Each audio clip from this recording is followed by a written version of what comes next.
Bonjour à tous et bienvenue dans le podcast Pas à Pas, le podcast qui t'aide à éveiller ta conscience. Je suis Manon et ma mission c'est de t'aider à prendre soin de ton énergie, t'accompagner à aller là où ça te fait du bien, mais surtout, je dis bien surtout, à te faire kiffer ton voyage. Aujourd'hui, on va parler d'un sujet qui me tient beaucoup à cœur. On va parler de la dépendance affective.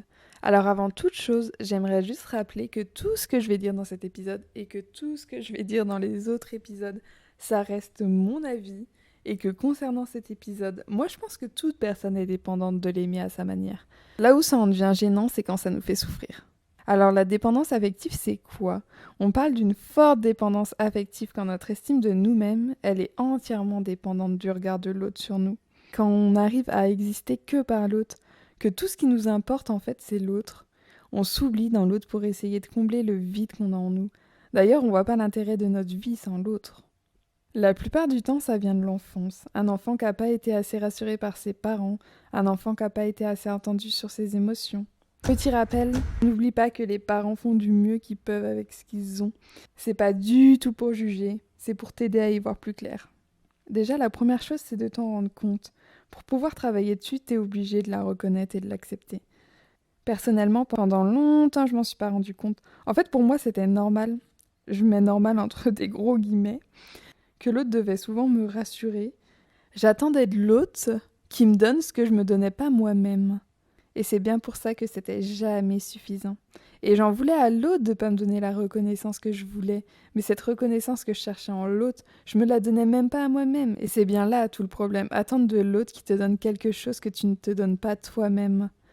Quand tu souffres d'une forte dépendance affective, tu peux demander à l'autre s'il t'aime, s'il pense à toi, même si l'autre te répétera 1000 fois ces choses, qui te remplira ce sac d'amour. Le sac se videra en permanence, c'est comme une addiction. T'en veux encore et encore pour combler ce vide que tu ressens face à toi-même. Mais ce sac, c'est à toi de le remplir, c'est à toi de te donner la reconnaissance que tu veux, l'amour que tu veux recevoir. Et en le disant, je me rends compte à quel point c'est triste de guetter un signe de l'autre pour se sentir heureux alors que c'est juste là entre nos mains. Il faut que tu apprennes à t'aimer, il faut que tu apprennes à te combler, il faut que tu apprennes à te rassurer. Parce que si tu continues comme ça, tu recommenceras toujours les mêmes schémas, encore et encore. Tu iras chercher en l'autre personne ce que tu n'arrives pas à te donner toi-même. Et bien sûr, c'est plus facile à dire qu'à faire. Oui, mais je te répondrai que c'est le travail d'une vie d'apprendre à se connaître et à s'aimer.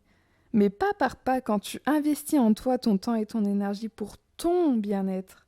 C'est à ce moment que tu seras moins dépendant et que tu te sentiras mieux dans ta vie.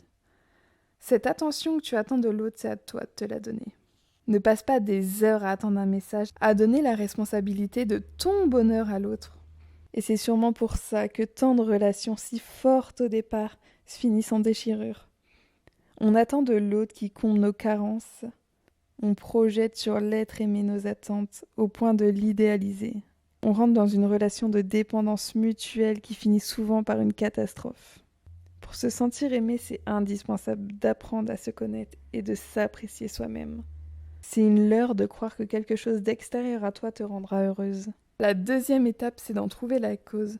Pourquoi aujourd'hui tu souffres d'une forte dépendance affective ? Pourquoi tu as souvent besoin d'être rassuré ? Pourquoi tu as souvent tendance à solliciter l'autre ? Prends ton enfant intérieur par la main et parlez de vos peurs. Regarde-toi quand tu étais petite, regarde-toi quand tu as été déçue, regarde-toi quand tu as été trahi. Prends-toi par la main sans jugement et donne-toi tout l'amour qu'il est possible de te donner. Quand tu demandes à la plupart des personnes qui est la personne la plus importante de leur vie, souvent la réponse ça va être « oui, c'est ma mère, oui, c'est mon père, oui, c'est ma meilleure amie, oui, c'est mon chien, oui, c'est mon chat ». Et tu remarqueras que très peu vont te répondre eux-mêmes, alors que tu es la personne la plus importante de ta vie.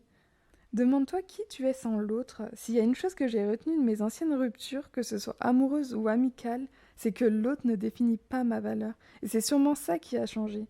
Quand tu sais ta valeur, quand tu comprends que l'autre est là pour te compléter, c'est là que tu avances. T'es la seule personne à savoir qui tu es, la seule personne à décider de qui tu es. L'autre personne est là, tant mieux, l'autre personne est pas là, tant pis. Et c'est ce que tu dois retenir de cet épisode. J'espère que cet épisode vous aura plu, j'espère qu'il aura pu résonner en vous. Et si vous pensez que cet épisode pourrait aider une personne, n'hésitez pas à le partager autour de vous. Je vous dis à la semaine prochaine pour un nouvel épisode. Et surtout, prenez soin de vous.